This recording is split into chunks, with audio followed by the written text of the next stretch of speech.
장서방은 소양 애미가 대포 아짐의 방 안에 차려준 아침상을 받았다. 온갖 해물이 올려져 있다. 지극정성으로 차린 상임을 장씨는 금방 알 수 있다. 오늘 같은 날은 어물전을 하니까 반찬 걱정 하나도 안 하십니다. 대포 아줌매가 웃는다. 아이고 이거 원 이런 대접을 제가 받을 처지가 아닌데 어떡합니까? 갚을 힘도 없는 머슴인데. 하하, 차려주셨으니 잘 먹겠습니다. 하고는 숟가락을 입에 올리는데 숟가락이 고봉이다. 아재, 혹시 보살님이라고 압니까? 대포 아지매가 조심스레 장씨에게 묻는다. 입에 가득 밥을 물은 장씨가 답을 할 수가 없어 그저 눈으로 기다리라는 눈짓을 한 후 물 한 모금으로 입을 헹군 후 묻는다. 보살님요? 하긴 장서방이 틀보무당을 제대로 알 일이 한 번도 없었다. 대포 아지매는 장씨의 되묻는 말을 듣고는 소양 애미를 돌아보며 봐라 모리제 그거는 안 가는 모양이다 한다. 영문을 모르는 장서방은 도로 숟가락질을 하는데 대포 아지매가 소양 애미와 계속 얘기를 주고받는다. 밥을 먹으며 들은 말로 보아 비로소 보살이 그 광순의 집에서 동네 사람들을 모아놓고 점을 본 그 보살임을 알아챈다. 불뚝하게 부른 배를 숭늉으로 더 채우며 장씨는 비로소 대포 아지매의 말에 늦은 대답을 한다. 그 보살님이라는 분을 제가 직접 만나지는 못했지만 얼마 전에 우리 동네에 왔습니다. 물론 그 후로 어디로 가셨는지 언제 가셨는지는 제가 모릅니다. 그런데 왜 보살님을 묻습니까? 그 양반이 내도 모르게 소양 애미한테서 돈을 채간 모양입니다. 근데 준다던 날이 한참을 지났는데도 온다 간다 말도 없고 얼마 전에는 순경이 와서 찾길래 물어보이 아펜을 하다 걸려서 도망 다닌다 갑니다. 혹시라도 해서 드린 말씀입니다. 소양이 보면 절대로 보살님한테 돈 채해주지 말라카이소잉. 아이고 누구를 믿어야 될지. 대포 아지매는 소양 애미를 나무라는 눈치를 연신 보내며 입을 삐죽거리고 말한다. 아지매 신을 모시고 사는 사람이라 오죽 심신이 아프면 약을 다 했겠습니까? 원래 우리 같은 사람들하고는 안 다릅니까? 고마하이소? 소양 애미의 말이 그 보살이라는 사람을 두둔하는 듯하다. 사실 소양 애미로서도 돈을 덜컥 구워간 보살이 소식도 없으니 밉기는 밉지만 그래도 소양이와 얽힌 일이 있으니 함부로 말하기 두렵기도 해서 그 귀한 돈을 못 받아도 아무 말도 못하는 처지이다. 언젠가는 오겠지 뭐. 이 바닥에 발 들른 지가 언젠데. 돈 떨어지마 안 오고 100이겠나. 그때 한번 보자. 에이 진짜. 혀를 쯧쯧 차대며 대포 아지매는 못마땅하다는 듯 소양 애미를 보며 얼굴을 실룩거린다. 장서방은 이제 돌아다닐 만큼 다녔다는 생각이 든다. 애초에 삼천포에 올 생각은 없었지만 태섭의 처도 서울로 자리를 비켜준 마당에 자신이 떡하니 아래채에서 기거하면 소양이나 태섭으로서도 얼마나 어색할 것인가 하는 심산에서 일도 별로 급하지 않은 마당에 핑계삼아 유람을 하게 된 것이다. 장서방은 가기 전에 어물전이라도 보고 가는 것이 좋겠다고 생각하여 보여주기를 청하였다. 아이고 볼 것도 없심도 전빵이라 캐야 물건도 변변찮고 한지도 얼마 안 돼서. 연신 변명을 늘어놓는 소양 애미에게 대포 아지매가 한마디 한다. 야야 그 캐도 그게 너그 목줄 아이가? 다 소양이 때문에 그기라도 생겼어이. 아참 극하고 보이 소양이가 어물전을 한 번도 본 적이 없네. 반색을 한다. 사양하고 말리는 소양 애미를 앞세워 장터에 줄지어 서 있는 전방 건물로 간다. 꼭 탄광촌 운막처럼 생겼다. 옹기점을 지나고 바로 옆에 어물전이 붙어 있는데 송판 하나에 덕호상회라고 상호가 시커먼 뺑기로 세로로 쓰여 있어 장수방은 슬며시 웃는다. 삐뚤삐뚤한 글씨가 소양이 편지에서 쓴 그 삐뚤은 글씨만도 못하다. 쭈뼛거리는 소양애미의 뒤를 따라 들어가 보니 들마루 위에 종이상자를 쭉 올려놓고 그 속에 마른 어물들을 넣어 놓았다. 안에는 방이 한 칸 딸려 있고 아이들 소리가 들리는 것으로 봐서 식구들이 더 있다는 것을 알았지만 장씨는 아무것도 묻지 않고 하직 인사를 한다. 아이고, 괜히 대접만 받고 갑니다. 길이 멀어서 이만 가야겠습니다. 식구들 안부는 소양이에게 잘 전하겠습니다. 소양 애미는 언제 싸놓았는지 큰 보자기 하나를 건네준다. 드릴 건 없고 이거 어물입니다. 소양이도 묻고 싶을 끼고 또 그 집에도 좀 주이소. 그 집이라는 말이 한참 만에야 나온다. 달리 뭐라고 부르겠는가? 예, 그럼 제가 잘 전해드리지요.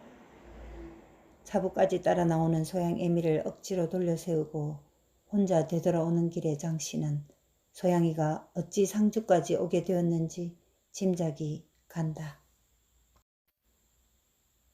차 뒤천 섣달에 소양은 시멘트 바닥 위에 앉아있다.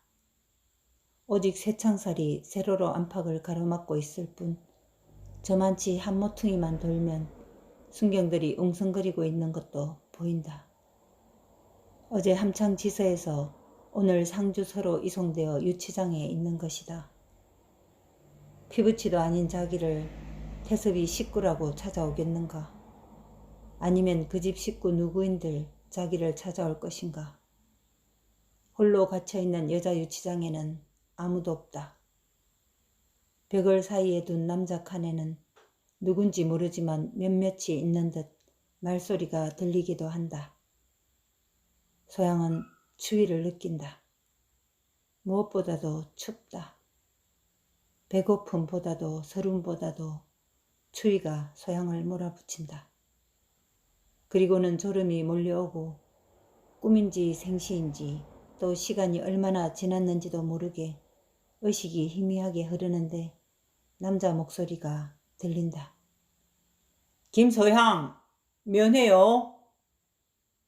철커덕 하는 소리와 함께 문이 열리는데 소양은 꼼짝도 안 하고 아니 할 수 없어서 그냥 멀건 눈만 뜬 채 흐릿하게 보이는 순경을 올려다본다. 면회라니까? 와 안 일어나노? 쪼그려 틀고 누워있는 소양을 향해 큰 소리로 순경은 나무라지만 소양은 움직일 기운도 없다. 아니 꽁꽁 얼어붙어 버렸다. 도로 눈을 감아버리는데 귀에 익은 소리가 들리더니 몸을 부축하는 것이 느껴진다. 야야, 아휴,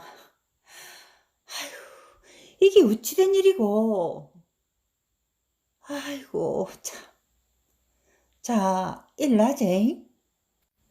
작은 아지매다. 소양의 몸을 부축해 일으켜 세우는 작은 아지매의 한 손에 담요가 들려있다. 작은 아지매의 품에 얼굴을 묻고 눈을 감고 있는 소양은 쏟아지는 졸음에 비몽사몽이다. 추위가 심하여 동사 직전에 일어나는 상황인 것이다. 섣달 추위에 난로 하나 없는 유치장 시멘트 바닥에 체온을 모두 빼앗겨버리고 이곳에 온 후로 새끼를 줄곧 먹지 못한 탓이다. 포승줄로 손과 팔을 묶인 채로 상주 유치장에 도착했을 때 아침 끼니를 놓쳤고 점심은 소양 스스로 소태 같은 입맛 때문에 먹을 수 없어서 그냥 물렸고 그리고 저녁은 소금에 절인 주먹밥을 보는 순간 목이 며 손도 대지 않았다. 대답도 없고 반응도 없는 소양을 가슴에 부둥켜 안고 일으켜 세우려는 작은 아지매는 용을 쓰지만 몸이 나무 토막같이 얼어붙은 소양이 그저 신락 같은 눈을 뜨고 작은 아지매를 쳐다볼 뿐 미동도 하지 않는 탓에 힘만 들어간다. 아이고, 어쩌고? 야야, 내다. 보이나? 말 좀 해봐라. 광수 애미다. 작은 아지매는 소양의 뺨을 손바닥으로 툭툭 치며 의식을 깨우려 해보지만 여전히 소양은 짜부라져 가고 있다. 광수 애미는 소양을 안고 큰 소리로 박해대고 부른다. 순경날이여! 이리 좀 와보이소! 순경날이여! 소양의 몸을 흔들며 흐트러진 머리카락을 쓸어 올려주는 광수 애미는 기가 찰 노릇이다. 와요! 불렀는겨? 순경 하나가 귀찮은 듯 쇠창살 밖에서 묻는다. 야가 아무캐도 아픈 거 가심더. 정신이 막 하나도 없는기. 어쩝니까? 순경이 그 소리를 듣고 유치장 속으로 들어오더니 소양을 안고 있는 광수 애미와 소양을 내려다보고는 여서 시끄럽게 하면 안 됩니다. 조용히 하이소. 안 그러면 매내도 안 됩니다. 아줌매, 저 요 앞에 가면 식당이 있습니다. 거기서 국이라도 한 그릇 사다가 미기 있어. 안 먹고 버틸 장사 없습니다.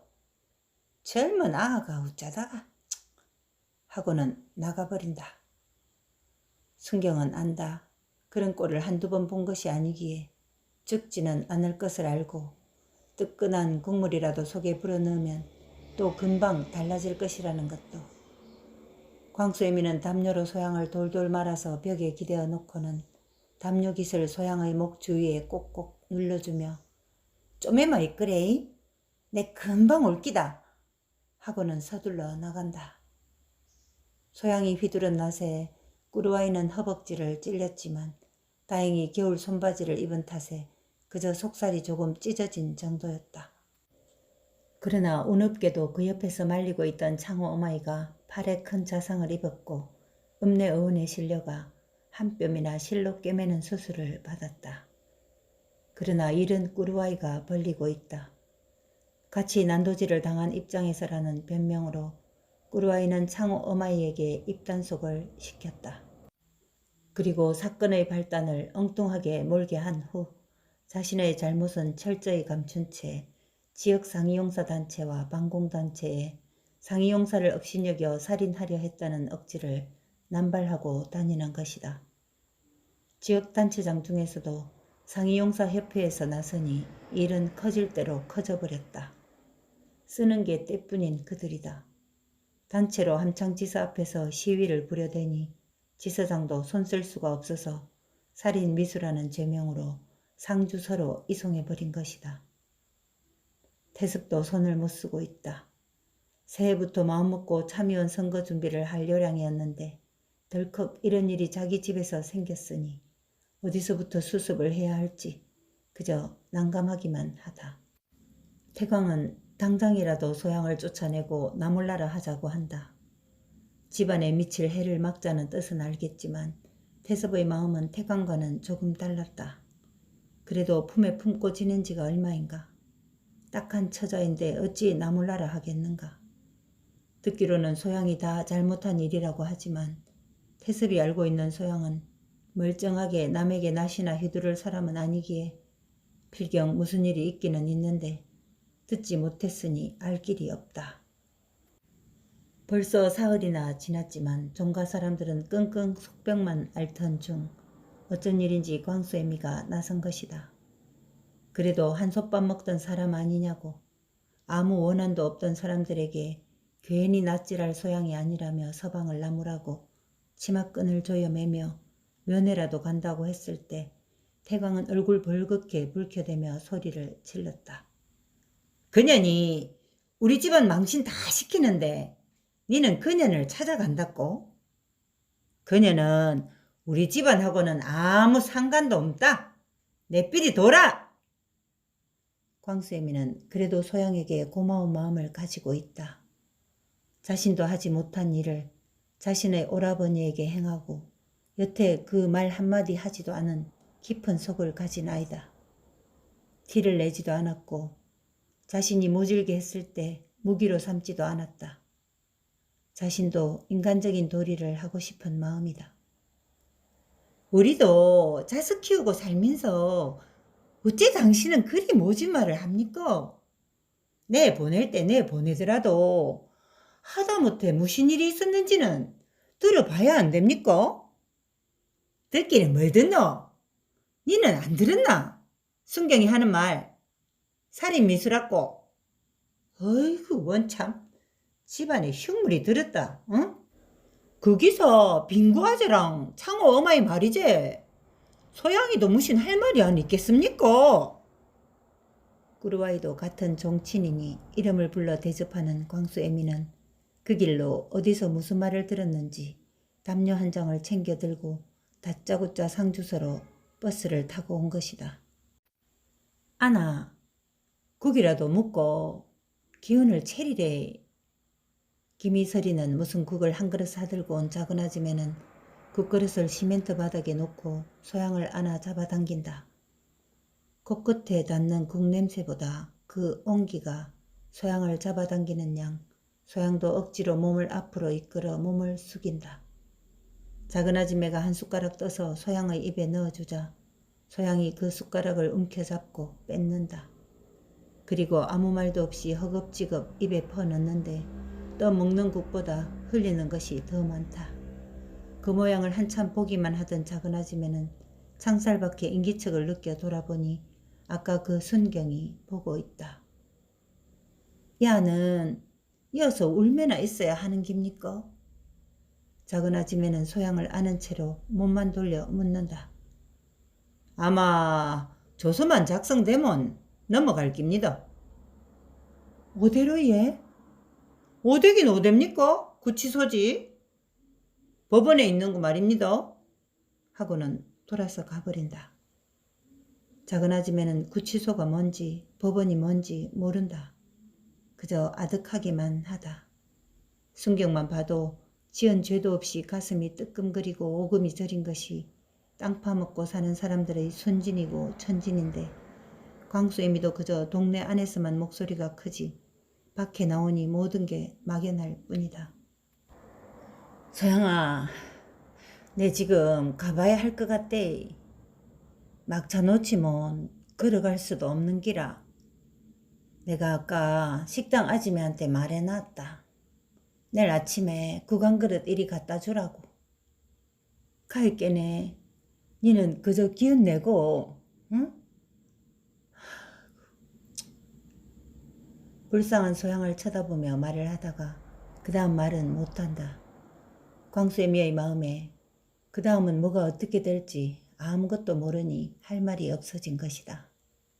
입가에 너저분하게 붙은 밥풀을 소매로 훔쳐내던 소양이 흘러내린 담요를 집어 몸을 에워싸며 억지로 입을 연다. 아줌매 고맙습니다. 지극정 말고 어서 가보이소. 막차 놓칩니다. 하고는 벽에 도로 몸을 기댄다. 작은 아줌매는 참말로 똥줄이 탄다. 아까 차부에서 막차가 8시라고 들었는데 지금쯤 시간이 다 되었을성 싶고 또 겨우 기운을 차린 소양에게 뭐라도 물어보고 싶은 마음은 있지만 그럴 시간도 없다. 오늘은 내가 그냥 가야 될 모양이다. 네, 또 없구만. 알았지? 일어서 소양을 내려다보며 다그친 후 돌아서 나오다 철창 밖에서 다시 한 번 더 소양을 보는데 소양은 이미 눈을 감고 담요를 뒤집어 쓰고 앉아 있다.